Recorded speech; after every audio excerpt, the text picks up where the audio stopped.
The Sunrise Emerging Markets Speaker Series has been generously funded by Antoine van Agmel, who many of you know. He was the founder, CEO, and CIO of Emerging Markets Management, which at its height had, I believe, $20 billion invested in emerging markets around the world, $20 billion. Huge investor in Africa, huge groundbreaking precedent. He came out of the Capital Markets Department of the IFC and had previously been working at the World Bank and at Bankers Trust. He's an author.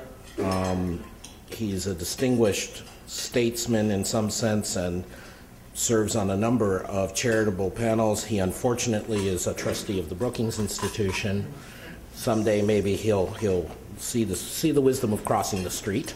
And he is a very intellectually active member of our community, and we're very glad to have him, and that he and Fred Bergston had the sense to put together this series, so thank you for continuing that. We also have with us today Jose de Gregorio, the former governor of the Central Bank of Chile and distinguished professor in, I'm going to mispronounce your university, Jose, so maybe I better not. Anyway, who is now visiting with us this month. He gave the first lecture in the series roughly a year ago, and we're delighted to have him with us. But of course, today's featured attraction is Simeon Djankov, Minister of Finance from Bulgaria and Deputy Prime Minister. As the obvious joke goes, I know it's time for me to be president of the Peterson Institute when I'm introducing finance ministers younger than I am. Simeon has been a shining star in first the economics profession as a researcher, then at the World Bank, and now as a leader of his country and a leader in Europe. And I think you will find that he embodies and will express exactly what we had in mind about this two-way street of bringing lessons from the rest of the world to Washington from that experience perspective. But first, I'd like to call on Antoine van Agmel to give a more proper introduction to the minister.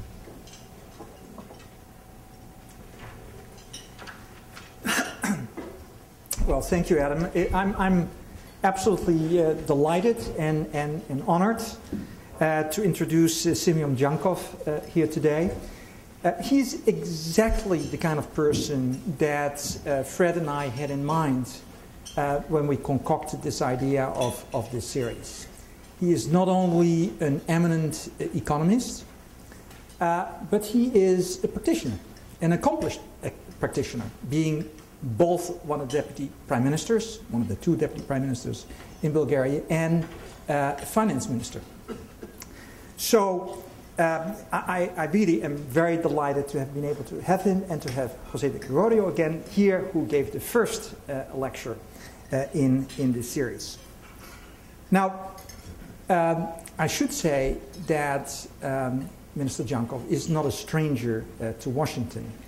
His wife, Caroline, who is chief economist at the World Bank and will soon be joining the Institute here, lives here and has two children. But he also spent 14 years here in Washington, working as a chief economist at the World Bank, focusing on a huge variety of things that I think must have actually come in handy when he became minister, from really regional trade agreements, privatization in transition economies, corporate governance in East Asia, enterprise reform in Georgia, where he, by the way, worked closely with Kaka Bendukidze, the architect of Georgia's economic reforms.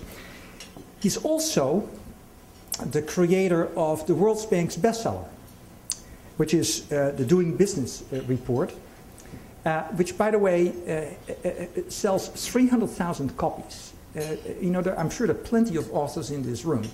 To write an economic book that sells 300,000 copies is no mean task. So that's actually quite impressive. Was also a principal author of the 2002 World Development Report. And he even established a think tank. Adam, there's plenty of competition. That's good. It's called Ideas 42. Look at its website. I found it very interesting. Lots of pictures. And it was with the sponsorship of Harvard and IFC. That was just a year before he became finance minister in 2009. So as you can hear, he has packed a lot in his life because he's only 42. I'm jealous. He studied at the Karl Marx Institute of Economics in Sofia, where he had, by the way, the highest entrance score in the nation. Then received his PhD from the University of Michigan. He comes from an illustrious political family in Bulgaria. One of his ancestors was a revolutionary fighting for freedom from the Ottomans, for which he was hanged, by the way. It's described in a famous Bulgarian book called Memoirs of the Bulgarian Uprising, quite interesting. And his great-great-grandfather was already active in politics as well. Now, I don't have to describe Bulgaria in this audience, but I'll just mention a few highlights. Fairly homogeneous population of 7 million people. GDP of over 50 billion. On a PPP basis, it's double that. 14,000 per capita on a PPP basis, just under 10% unemployment. More the minister will tell you about. It had its first post-communist elections, multi-party elections, in 1990. Then went into what I would call kind of a Wild West period. I went to Bulgaria during that period. The restaurants are great, and the oligarchs were swaggering. Then they brought the house in order, I think, gradually. Tied the currency to the Deutschmark, later the euro in 1997, and 10 years later became a member of the EU. So, and that was not easy. I mean, they were saddled with huge problems, economic problems, debt, pollution problems. And then Minister Djankov became minister in 2009. Remember 2009? That was not an easy time to become minister of finance. But he managed to get the budget deficit well under the 3% that Maastricht requires. Not everybody has done that. And in fact, he managed to get Bulgaria the only upgrade from the rating agencies of any EU country. No mean accomplishments. Then he cleaned house among public officials, which probably did not make him very popular in Bulgaria, and established what he calls the golden rules. Tough rules. Deficit below 2%, debt of GDP below 40%. You hear these numbers? We have something to learn from that in the United States. We are far away from that. And it makes the Washington Consensus, born here at this institute, looking green with envy, I would say. So, it's easy to see why we invited him to give the second Sunrise lecture. And I understand that we can look forward to some really forthright remarks. He's known for being forthright on how the Brussels, Frankfurt, and Washington institutions, I won't mention them by name, but you all know them, have handled their roles in the euro crisis, a topic that I'm sure everyone here is interested. So, Dr. Djankov, with that, can I invite you to the podium, and we anxiously await what you're going to say. Thank you.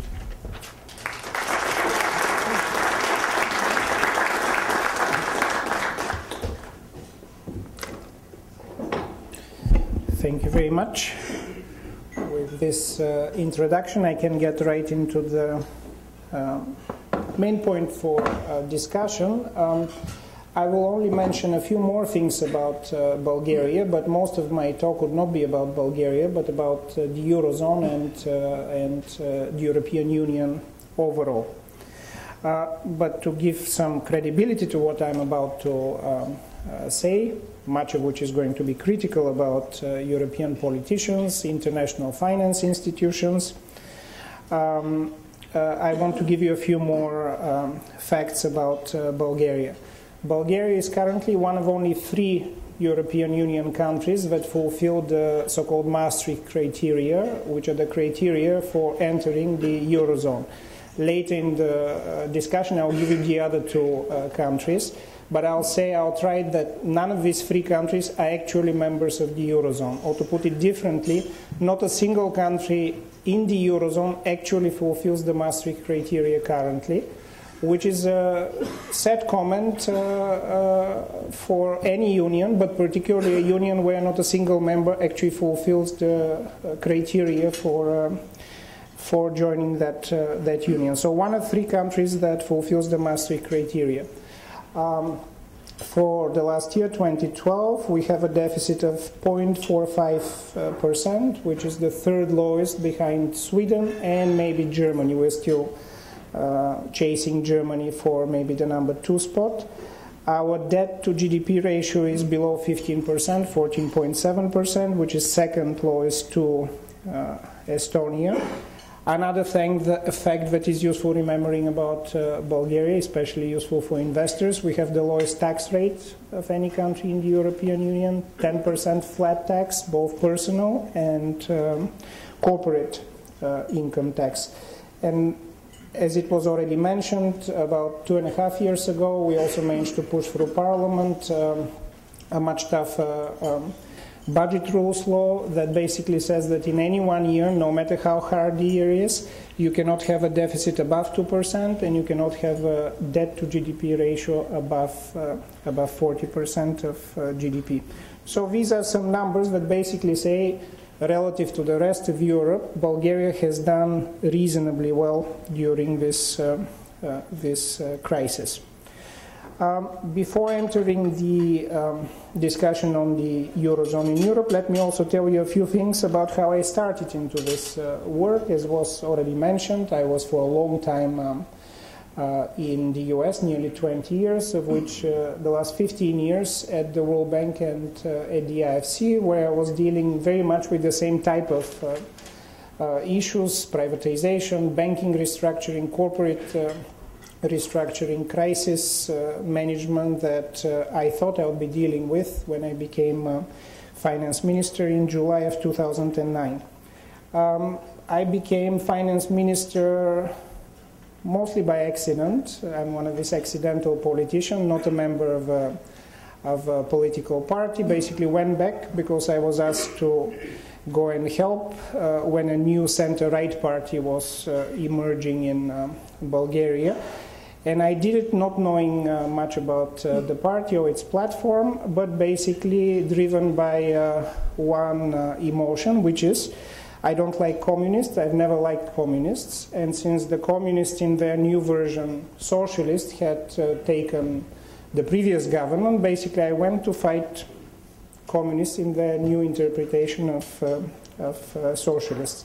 And more or less I've been seeing my work in the last few years as that. So that socialists never come to power again in Bulgaria and hopefully not anywhere else in Europe. But when I became finance minister, the financial crisis was already going on for more than a year.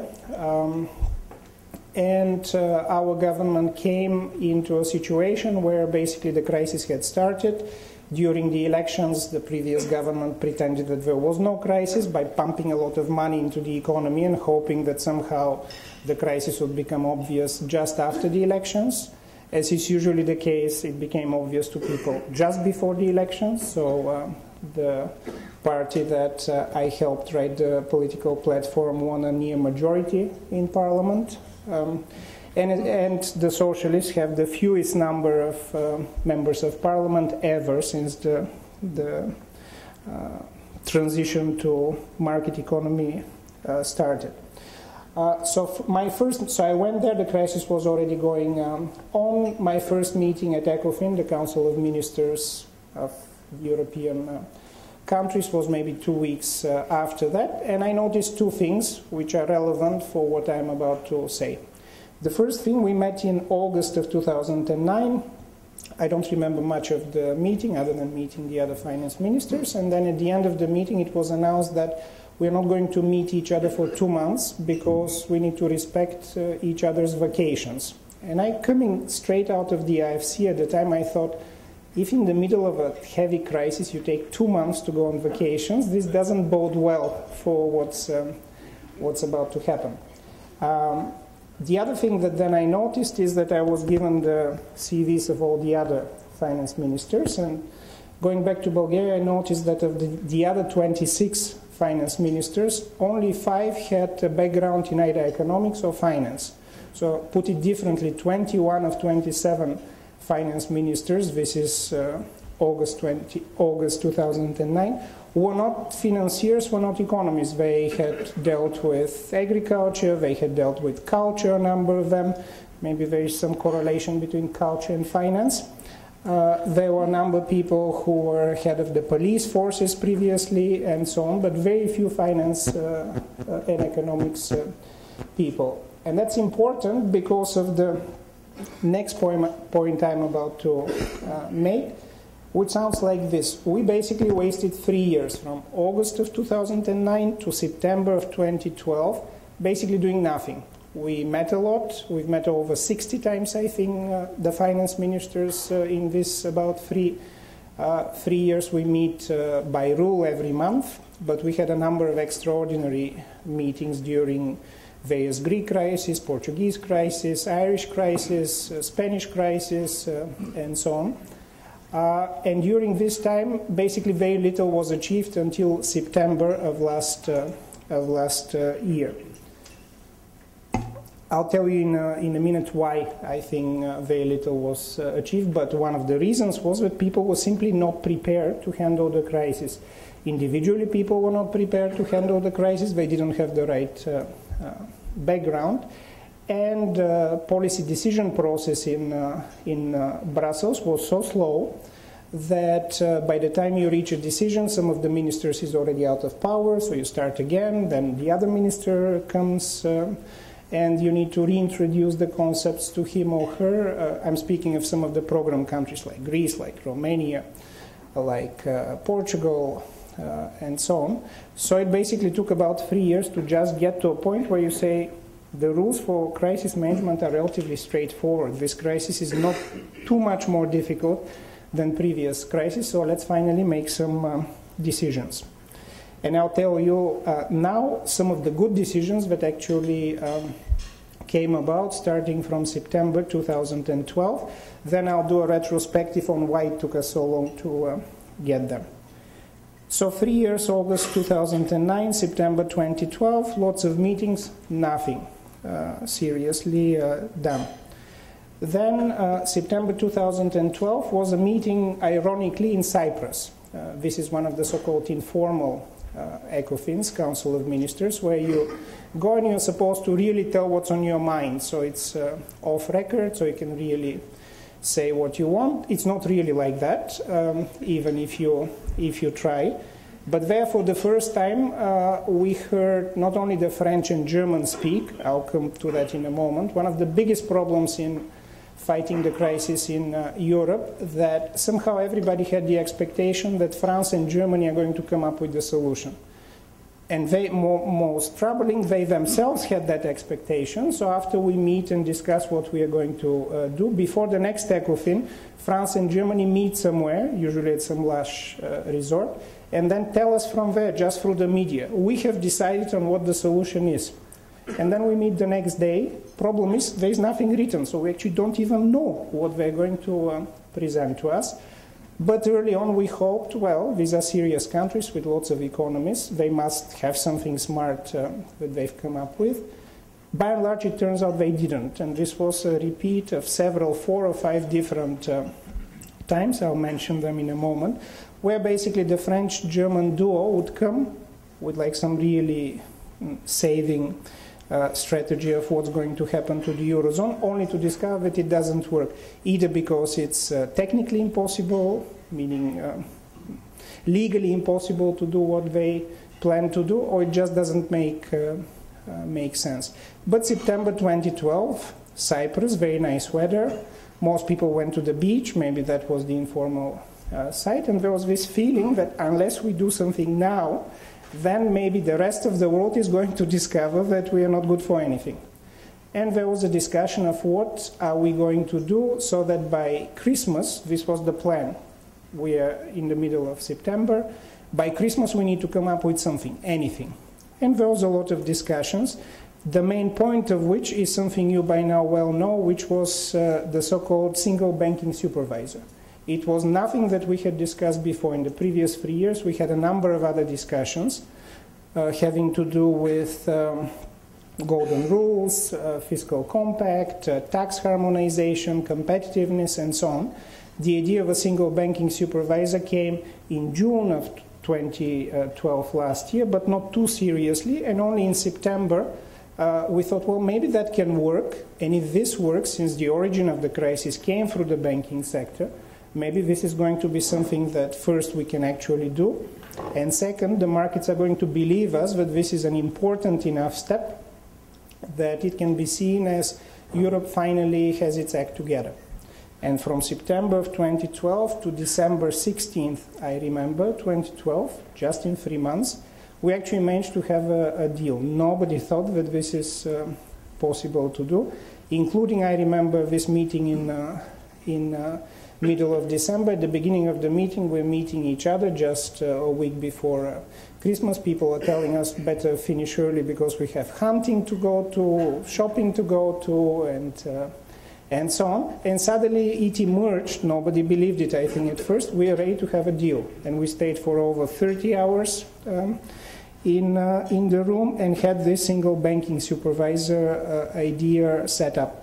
I'm not going to discuss much what it is in the questions. If you're interested, I can go into details. But basically it sets, as of April 2014, so another year and a little bit to go, it sets up a single institution which is going to be housed at the European Central Bank that oversees all the important, let's put it that way, all the important banks in Europe. And the idea is that through this institution we're not only going to see whether the big banks, important banks are doing well, but it's going to give us analysis that we currently don't have in Europe about how things may be happening in the future. In quick succession after the single banking supervisor, there were two other things that happened between then and now. One was that later in December, actually December 29th, the last country that had to ratify the so-called golden rules, which are not as tough as the Bulgarian ones, 2% deficit to GDP and 60% debt to GDP, but the original Maastricht criteria, 3% deficit and 60% debt, were approved by the 11th country that had to ratify, that was Finland. And as of January 1st of this year, the golden rules, the Maastricht criteria, are actually obligatory, mandatory for all countries of the Eurozone. Now remember, when you enter, you actually have to fulfill them, but they had forgotten to say you also have to fulfill them when you're a member. And in fact, there are some countries that have never fulfilled them. One of these countries is France, for example. France, in its long stay in the Eurozone, has never, not for a single year, fulfilled the Maastricht criteria. In fact, about half of the original Eurozone countries have never fulfilled the Maastricht criteria after their first year. Anyhow, from January of this year, everybody has to fulfill them every year, not just at the beginning. And the last thing I would mention, this is under the good news point, was just last week, the heads of state approved the next multi-year budget of the European Union. This is, the European Union works a little bit like central planning, like you're in a communist country, where instead of 5 years, they put up 7-year plans, and they say for the next 7 years, we're going to do this, this, and that, and this is how much money we need for that. So 2014 to 2020 is the second central plan, and already for about a year, year and a half, there have been a number of fairly ferocious discussion of what should be in this budget. Some countries arguing it should be severely cut, because they're cutting their own budgets. UK is one of these countries, the Netherlands is another one, while other countries like France and Spain are arguing, no, it should be increased greatly because we need a lot more money. Last week there was actually an initial agreement signed by the heads of states on this budget, which is the third, if you like, major step happening just in the span of about 2 months, that bodes well for the future of the European Union and the Eurozone after this nearly 3 years of not much happening. So let me now go back. I told you the initially bad news. I told you now the good news that have just happened. And I'm going to go back now a bit in time and tell you about these missteps or lack of steps that were between middle of 2009 and late 2012. This can be discussed in two areas. One was Greece. So Greece was clearly already from 2009 the major individual issue that the European Union and Eurozone was facing. So basically a success of the Eurozone and the EU meant that you need to resolve Greece. So that was one thing. And then it was clear that the Eurozone itself did not have enough architecture around it. Just having a monetary union is not enough. So you need some additional piece of architecture to tell investors and policymakers that in the future the Eurozone is not going to be in the type of crisis that it had fallen. So all of the thinking was always going in these two directions. We need to resolve Greece because it in itself is important, but it also gives us a benchmark of how to resolve other countries. And then we need some all-European resolution of something to make investors believe and analysts believe that Europe actually has good decision making. So what happened on Greece? 2009, it was already clear Greece has a significant issue. The EU was not very organized at the time. First major crisis since the Eurozone was established. So they called in the IMF. The IMF came. Remember at the time it was led by a Frenchman by the name of DSK, Dominique Strauss-Kahn. And in late 2009, early 2010, the IMF basically spent most of their time in Greece designing different plans, brought them back to headquarters. This is my interpretation of what happened. And Dominique Strauss-Kahn said, hey, look, I'm running for elections, for presidential elections in France next year. So I need to look good for all of Europe.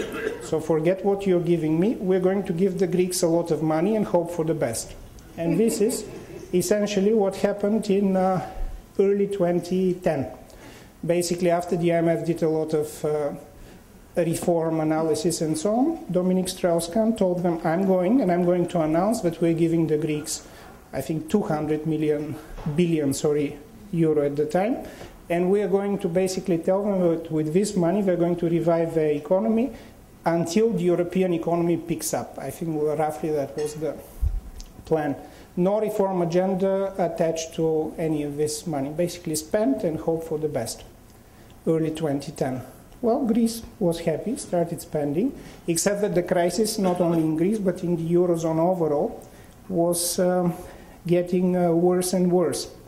Dominique Strauss-Kahn, for different reasons, went out of the door. There was the second package the following year, 2011.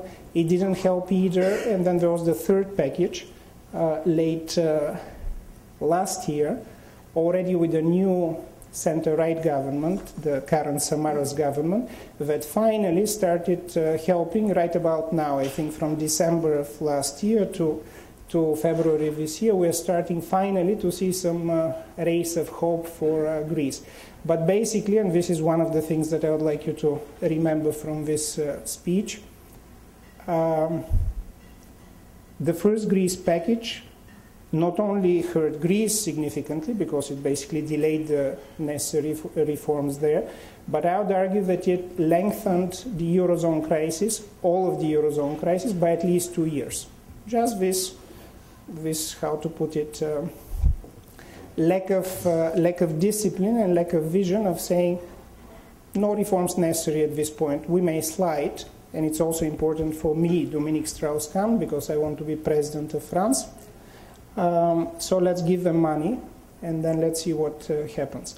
The crisis in Europe, in countries like Greece, is in their 7th year. So for 7 years, Greece has had fairly significant falls in production, in unemployment has risen today. Actually, the numbers came 27% unemployment in Greece. Production has fallen by about 38% from the beginning of the crisis to now. Imagine if your incomes have fallen by about 35% from the beginning of the crisis. Imagine that you're living in a country that is used to living well, and suddenly a third of your income disappears, and nearly 30% of your population is active population is unemployed. But that was the Greek story. It has not yet a happy ending, but at least a cautiously happy ending, because the current government, having seen all the problems in previous packages and years, has gotten its act together and is actually doing the tough reforms.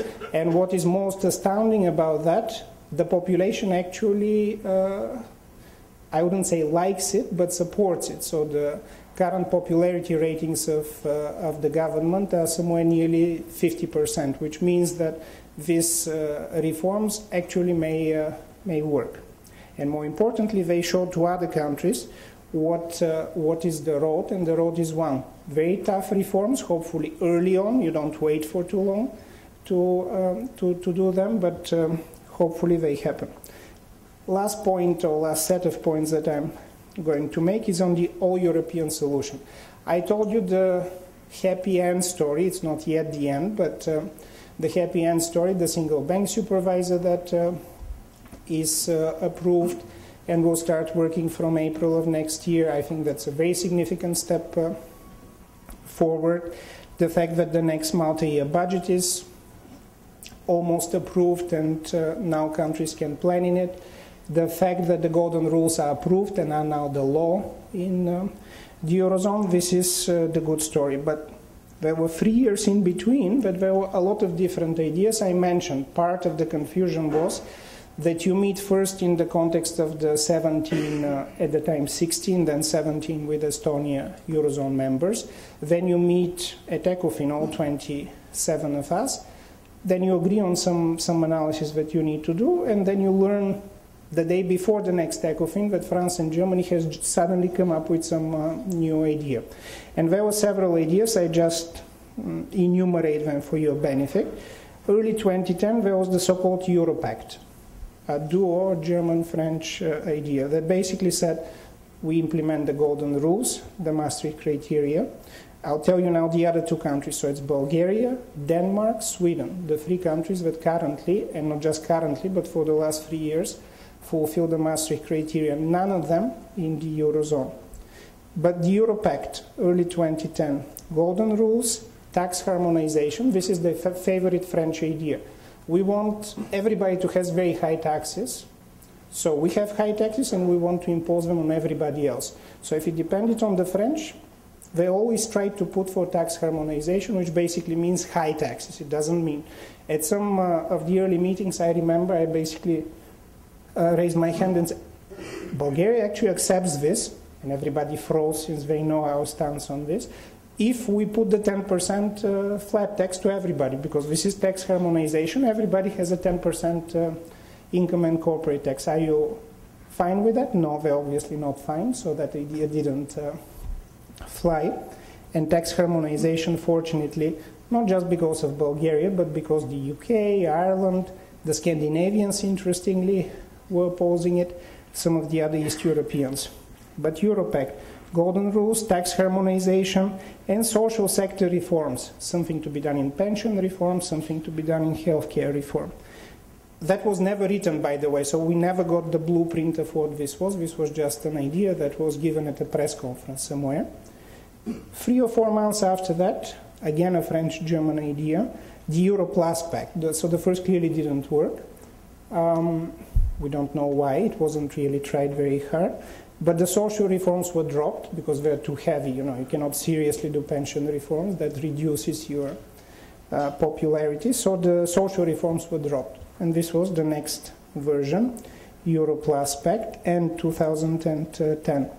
It also wasn't very seriously discussed, except for the big arguing around tax harmonization, where, as I mentioned, Bulgaria, the UK, Ireland, Sweden, Poland, and a few other countries were arguing that you cannot harmonize taxes, first because this is not part of the so-called acquis communautaire, the basic laws for functioning of the European Union, and also because it is going to retard progress in Eastern Europe, or in the countries that have to catch up, and basically removed the so-called convergence idea behind the European Union.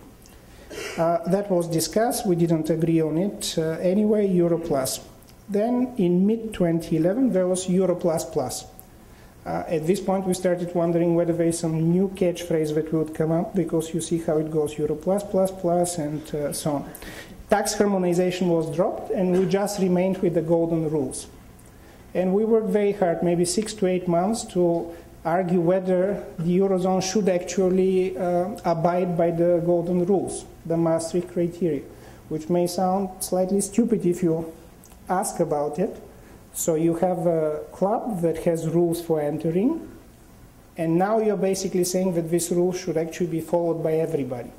But for 8 months we argued whether this is a good idea or bad idea, and finally decided actually it's a good idea. We should follow the rules for this club. There was, however, a big problem, I already mentioned it. Nobody actually met these rules. So you then have to come up with an idea, but a subtle way of saying it so that the analysts don't get upset, that these rules are going to be followed, but sometime in the distant future. But you cannot use the word distant, because some countries clearly are not very close to these rules. And there was a lot of discussion of how exactly to put this.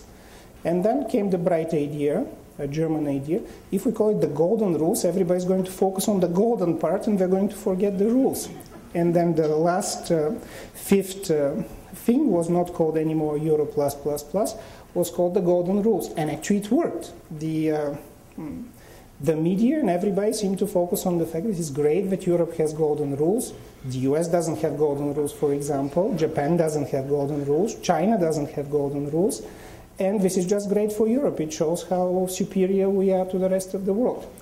And in fact it worked. So if you notice over the last year or so, this idea of golden rules, which is nothing but a rehash of the Maastricht criteria, has taken hold, and everybody seems to be very happy that Europe has this new and significant improvement over what we had before. So we have now, in conclusion, after some wasted years, a new center-right Samaras government. Samaras is the prime minister in Greece, who learned from his predecessors. By the time, in this time, less than 4 years since I've been finance minister, Greece has now its 6th finance minister. So a lot of changes have happened in the meantime, but this government seems to be serious about we do the hard reforms. Everybody expects it, no matter what the political cost. And interestingly, the political cost so far, at least in these difficult reforms, yes, there are a lot of strikes in Athens, in Thessaloniki and so on, but the government is fairly popular, and I think they're actually going to finish with the necessary reforms. And we have the golden rules. I hope that in the US you also adopt some golden rules, although by now they are taken, so you can have platinum rules, diamond rules, things like that.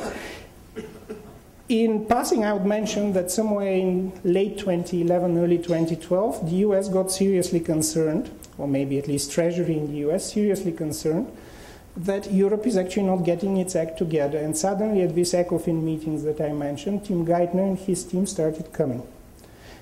And either because they think that New York is the center of the universe and there is nothing out of it, or they simply had enough problems of their own, they seem to be totally unprepared for meeting 27 different finance ministers from Europe, in the sense that they would come and just lecture us. You have high deficit, you don't have fast decision making, and so on. And these were at least 4 meetings that this happened.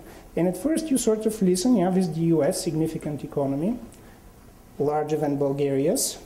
So you listen, and then it suddenly starts occurring to you that actually the US has much higher deficit than we have, even the average for Europe. It has much higher debt to GDP than we have, and basically it hasn't gotten its act together. Still, I would argue it hasn't gotten its act together in terms of fiscal discipline and so on. And slowly, one by one, the financial ministers, including myself, started talking back and saying, well, what are you doing in the US to improve the situation?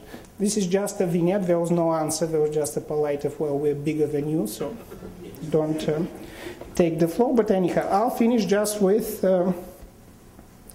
one final comment on why I think the single bank supervisor is so important. First, because it was a major decision, there were large disagreements. Even in November, this is my favorite quote from our many hours. In November we met, and then it was a mixture between finance ministers met one day and the heads of state met exactly the next day so that we can talk in between.